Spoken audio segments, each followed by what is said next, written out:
আমি কয়েকটি পরিসংখ্যান আপনাদের সামনে তুলে ধরবো। পরিসংখ্যানটাই আমাদেরকে একটা কনক্লুশনের দিকে নিয়ে যাবে। 2010 থেকে 2024 সাল পর্যন্ত জলবায়ুর ক্ষয়ক্ষতি মোকাবেলায় বাংলাদেশ সরকারের ক্লাইমেট চেঞ্জ ট্রাস্ট বিসিসিটি এর অনুমোদিত মোট 891টা প্রকল্পে বাংলাদেশ সরকার মোট বরাদ্দ করেছিল 3,896 কোটি টাকা। কিন্তু পত্রিকার সংবাদ হচ্ছে এই 3,896 কোটি টাকা থেকে 2,112 কোটি টাকা অনিয়ম এবং দুর্নীতির মাধ্যমে অপচয় এবং আত্মসাৎ হয়েছে।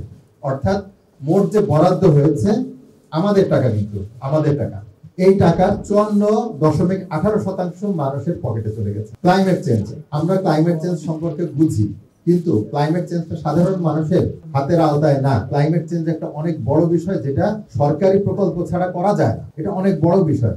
এই ফাঁকিটা দিয়ে আমাদের বাংলাদেশের মানুষ, কিন্তু বিদেশের মানুষ না, বাংলাদেশের মানুষ, বাংলাদেশের 54% টাকা সরকারের টাকা নিয়ে চলে গেছে। এই মানুষগুলো শিক্ষিত মানুষ। আমরা শিক্ষা ব্যবস্থার প্রবলেম কোথায় খুঁজতে হলে আমাদের এই পরিসংখ্যানগুলোকে দেখতে হবে। আর এটা হচ্ছে বাংলাদেশের অসংখ্য প্রকল্পের মধ্যে একটা ছোট একটা বিষয় আমি বললাম।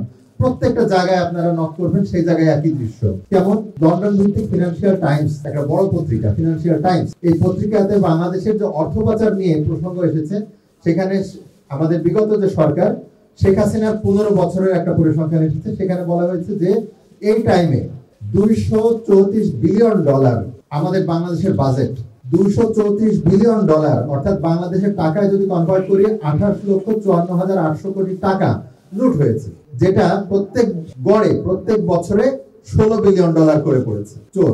এই শিক্ষিত মানুষগুলোদের, শিক্ষিত মানুষ, কিন্তু আমরা এখানে এই শিক্ষা ব্যবস্থারই সবাই ফসল।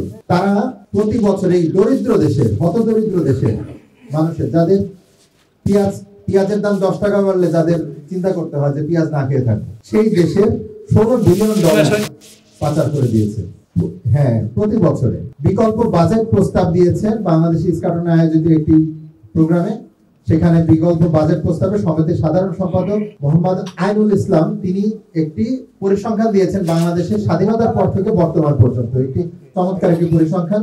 72-73 অর্থ বছর থেকে 22-23 অর্থ বছর, এই যে 50 বছর, এই 50 বছরে বাংলাদেশ থেকে মোট অর্থ পাচার হয়েছে, আমাদের নাম্বারটি ইমাজিন করা যায় না, 11,92,815 কোটি টাকা। আর একই সময় এই টাইমে দেশে অপ্রদর্শিত অর্থাৎ কালো টাকার পরিমাণ কত? 1,32,93,500 কোটি টাকা। এই হচ্ছে কালো টাকা। আমি বেশ কয়েকটা পরিসংখ্যান উল্লেখ করলাম। এই পরিসংখ্যানগুলো আমাদেরকে বুঝতে হেল্প করবে যে আমাদের শিক্ষা ব্যবস্থা আমাদেরকে কোথায় নিচ্ছে। আমরা দেখেছি যে এই শতাব্দীর শুরুর দিকে বেশ কয়েক বছর টানা, আমার যতটুকু মনে পড়ে ভুল না হলে অন্তত 4 বছর বাংলাদেশ পৃথিবীতে দুর্নীতিতে প্রধান হয়েছিল, 1 নম্বর হয়েছিল, চ্যাম্পিয়ন হয়েছিল। এই গরিব একটা দেশ, বর্তমানে সেই দুর্নীতিতে বাংলাদেশ পৃথিবীতে 13তম দেশে আছে। আমার এই কথার সামারিটা কি? সামারিটা হচ্ছে যে যদি আমরা একটা দেশে একটা টেকসই একটা সুশাসন আমরা প্রতিষ্ঠা করতে চাই, তাহলে আমাদেরকে অবশ্যই কিছু মানুষ তৈরি করতে হবে যাদের নৈতিকতা আছে। কারণ কি, অনৈতিক মানুষ আমরা যখন শিক্ষা ব্যবস্থার মাধ্যমে তৈরি করি, এই অনৈতিক মানুষগুলো সরকারের মেকানিজমের ভিতরে ঢুকে পড়ছে, এবং সেই মেকানিজমের ভিতরে ঢুকে তারা দেশকে, সরকারকে তারা সম্পূর্ণরূপে কাঙাল করে দিচ্ছে, ফকির করে দিচ্ছে, দেশকে ধ্বংস করে দিচ্ছে। সুতরাং আমাদেরকে এখানে দুটো জিনিস, 1 নম্বর হচ্ছে সিস্টেম চেঞ্জ করতে হবে। সেই সিস্টেমের মধ্যে একটি বড় অংশ হচ্ছে শিক্ষা। যে শিক্ষা আমাদেরকে একটা নৈতিক চরিত্রবান মানুষ, আদর্শ মানুষ তৈরি করে দেবে। নয়তো এই জায়গায় যে লোকটাই যাক, সেই যে এই কাজটা করবে। অসৎ মানুষ সুযোগ পেলেই অসততা করবে। তো ইসলাম আমাদের যে ধর্ম, ইসলাম আমাদেরকে যে শিক্ষাটা দেয় যে আমি যেখানে আছি আল্লাহ আমার সঙ্গে আছেন। আল্লাহ পবিত্র কোরআনে বলছেন, তোমার যে প্রাণ ধমনী, সেই প্রাণ ধমনীর থেকেও আমি তোমার নিকটে, তিনি সর্বদা আমাকে দেখছেন। এখন আমাদের যে শিক্ষা ব্যবস্থা, এই শিক্ষা ব্যবস্থা তো পাশ্চাত্য থেকে আনা, যেটা লর্ড মেকলে, যেটা আমরা দেখেছি যে তিনি এটা তৈরি করেছেন যেন আমরা তাদের মতো হয়ে যাই। এবং তারা কিন্তু ধর্মভিত্তিক সভ্যতায় বিশ্বাসী না, তারা বস্তুবাদী সভ্যতার রেনেসার মাধ্যমে তারা তৈরি করেছে। তাহলে বস্তুবাদ এবং ধর্ম সম্পূর্ণ বিপরীত, এবং আমরা তাদেরকে আপ্রাণ কপি করার চেষ্টা করতে করতে আমরা আজকে এই পর্যায়ে এসেছি। আমরা এত দুর্নীতি, এত কিছু লুণ্ঠন, এর পিছনে কারণ হচ্ছে আমাদের এই শিক্ষা ব্যবস্থার ভিতরে বস্তুবাদ। আমরা যেটা দেখি সেটাই। আমরা যখনই পুলিশের চোখ এড়ানোর জন্য সুযোগ পাই, যখনই দুর্নীতি কমিশনের চোখ এড়ানোর সুযোগ পাই, আমরা কিন্তু সবাই চোর হয়ে যাই। এই কারণে বিচারপতি বলেছিলেন যে সব চোর, হাইকোর্টের বিচারপতি তিনি বলেছেন সব চোর। এটা দৈনিক আমাদের সময় একেবারে হেড কলাম হয়েছিল যে সব চোর, বিচারপতি বলেছেন। কেন বলেছেন? সুযোগের অভাবে অনেকে সৎ থাকে, আর সুযোগ পেলেই সবাই। এই যে ব্রিটিশরা, তারা যে আমাদের শিক্ষা ব্যবস্থা দিয়ে গেল, এই শিক্ষা ব্যবস্থার বুনিয়াদ সেই লর্ড মেকলে 1813। তারা সেই 1947 পর্যন্ত 6 বার তারা বিভিন্ন শিক্ষা কমিশন তারা সেখানে তৈরি করেছেন। তারপরে এসেছে পাকিস্তান। পাকিস্তান আমলে আমরা শুনেছিলাম পাকিস্তানি নেতারা বলেছিল যে ইসলাম দিবে, কিন্তু তারা বাস্তবে তারা কি করেছে? সেই ব্রিটিশদের তৈরি করা পদ্ধতিকেই তারা আরো কঠোরভাবে চালু করেছে, এবং তারাও একটা উপনিবেশিক শাসন হিসাবেই আমাদেরকে 24 বছর শাসন করেছে। এই সময় তারা আবারও শিক্ষা কমিশন পরিবর্তন করেছে। যেমন আমরা সবাইকে চিনি সর্বজন শ্রদ্ধেয় আকরাম খান শিক্ষা কমিশন, তিনি ছিলেন 1949 সালে তার নেতৃত্বে শিক্ষা কমিশন তৈরি করা হয়। 5টি শিক্ষা কমিশনের পরে আবার যখন বাংলাদেশ স্বাধীন হলো, ডক্টর কুদরত খোদা শিক্ষা কমিশন দিয়ে শুরু হলো। আমরা দেখেছি বেশি দিন আগের কথা না, ডক্টর কবির চৌধুরী তার নামে একটি শিক্ষা কমিশন ছিল 2009 সালে, যেটা তখন ফখরুদ্দিন সাহেবের সরকার, ওই টাইমে পরপরই ডক্টর কবির চৌধুরী শিক্ষা কমিশন।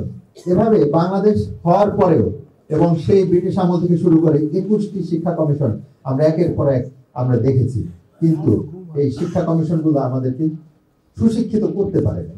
এখন এই শিক্ষা কমিশনগুলো কেন করতে পারেনি? তার মূল কথাই হচ্ছে ভিত্তিটা হয়ে গেছে বস্তুবাদের উপরে। আমাদের নেচারটাই হয়ে গেছে এমন, তারা আমাদেরকে শিখিয়েছে লর্ড মেকলের সেই চিঠি যে পশ্চিমের উন্নত দেশের, আমেরিকার, ইউরোপের, ব্রিটেনের যা কিছু আছে সবই উত্তম, সবই আমাদের থেকে বেটার দেন আস, সবকিছু শ্রেষ্ঠ, আমরা সবচেয়ে নিকৃষ্ট, তারা যা করবে সেটাই ভালো, সুতরাং তাদেরকে কপি করতে হবে। এজন্য আমাদের আমলারা কিছুদিন পর পর বিদেশ চলে যান বিভিন্ন প্রশিক্ষণ নেওয়ার জন্য, বিভিন্ন অদ্ভুত বিষয় প্রশিক্ষণ নেন যেগুলো আমরা সবাই দেখি। তো শিক্ষা ব্যবস্থাটা কিভাবে হবে? তারা চলে যান বিদেশে, বিদেশ থেকে তারা কপি করে নিয়ে আসেন।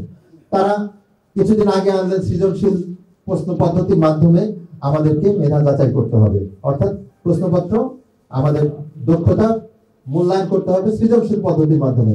এটা এক সময় তারা চালু করলেন। কেন? তারা দেখলেন যে পৃথিবীতে কোন কোন দেশে এটা আছে, সে ফিনল্যান্ডে আছে, সে সুইজারল্যান্ডে আছে, তারা সেখান থেকে কপি করে তারা নিয়ে আসলেন।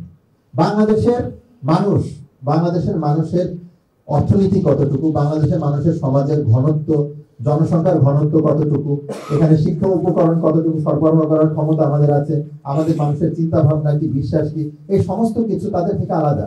তো তাদের শিক্ষা পদ্ধতি আমাদের একসাথে হবে কেন? তাদের শিক্ষা পদ্ধতিও হবে আলাদা। আমরা তাদের দেখে দেখে এগুলো কপি করে আনছি, এবং কিছুদিন পর পরই দেখা যাচ্ছে সেটা ফেল করছে, ব্যর্থ হচ্ছে।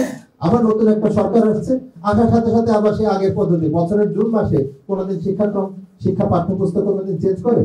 আমাদের বাংলাদেশে বছরের জুন মাসে পাঠ্যপুস্তক চেঞ্জ হয়। তাহলে এই যে শিশুদের জীবন নিয়ে চিনিমিনে খেলা, তাদেরকে আমরা একটা হতাশার মধ্যে ফেলে দিই। এটা আমার নিজেরই, আমার সন্তান আছে, আমরা দেখেছি যে আসলে কত বড় একটা পেরেশানির মধ্যে একটা স্টুডেন্টকে পড়তে হয় যখন বছরের মাঝখানে হঠাৎ করে শিক্ষা পদ্ধতি পাল্টে ফেলা হয়, পরীক্ষা পদ্ধতি পাল্টে ফেলা হয়। তাহলে এইভাবে আমরা আমাদের প্রজন্মকে একের পর এক একটা অস্থিরতার মধ্যে ফেলছি। আমরা যে পাশ্চাত্য থেকে যে জিনিসটা শিখে আসছি আমরা কপি করার চেষ্টা করছি। অর্থাৎ দেখেন, পাশ্চাত্যের যে উন্নত দেশগুলো বর্তমানে আছে, বস্তুবাদী দেশ, সেই অর্থনৈতিকভাবে যারা আমাদেরকে শোষণ করে যারা আজকে উন্নতির আসনে বসে আছে, সেই দেশগুলো কিন্তু তাদের শিক্ষাঙ্গনে রাজনীতি প্রবেশাধিকার দেয় না, তাদের ছাত্ররা কিন্তু কোনো মার্কা নিয়ে ভোটাভুটি করে না। অথচ আমাদের দেশে আমরা সব জায়গায় তাদেরকে কপি করি, কিন্তু শিক্ষা ব্যবস্থায় আমরা রাজনীতি করার অবাধ সুযোগ দিয়ে দিয়েছি। যার ফলে কি হয়েছে দেখেন, যার ফলে আমাদের এখানে শিক্ষার পরিবেশ নষ্ট হয়েছে, সেখানে প্রত্যেকটা জায়গায় সেশন জট হচ্ছে। আমাদের ছাত্রছাত্রীরা তারা কি করছে, যারা মেধাবী তারা দেখতে পাচ্ছে যে এখানে এডুকেশন নাই, ক্লাস হচ্ছে না, এখানে রাজনীতি হচ্ছে, ভোটাভুটি হচ্ছে, দলাদলি হচ্ছে। সুতরাং তারা কি করছে, তারা বাংলাদেশ থেকে লেখাপড়া যেহেতু হচ্ছে, যাদের অর্থবিত্ত আছে তারা বিদেশ চলে যাচ্ছে। আর যাদের অর্থবিত্ত নাই তারা কি করছে, তারা বিভিন্ন সরকারি দলে বা বিরোধী দলের সংগঠনের অন্তর্ভুক্ত হয়ে তারা ক্যাডারে পরিণত হচ্ছে। সেখানে একটা স্বায়ত্তশাসিত একটা ইউনিভার্সিটির একজন ভিসি বলতে গেলে তাকে জিম্মি করে এই রাজনৈতিক দলের ছাত্র সংগঠনগুলো তাদেরকে কি করছে, যে কোনো দাবি দাওয়া আদায় করে নিচ্ছে। অর্থাৎ স্বায়ত্তশাসিত, অথচ তার নিজের জীবনের নিরাপত্তা নেই। সে কিভাবে তিনি তার ভার্সিটিকে পরিচালনা করবেন? এই হচ্ছে রাজনীতির কুফল।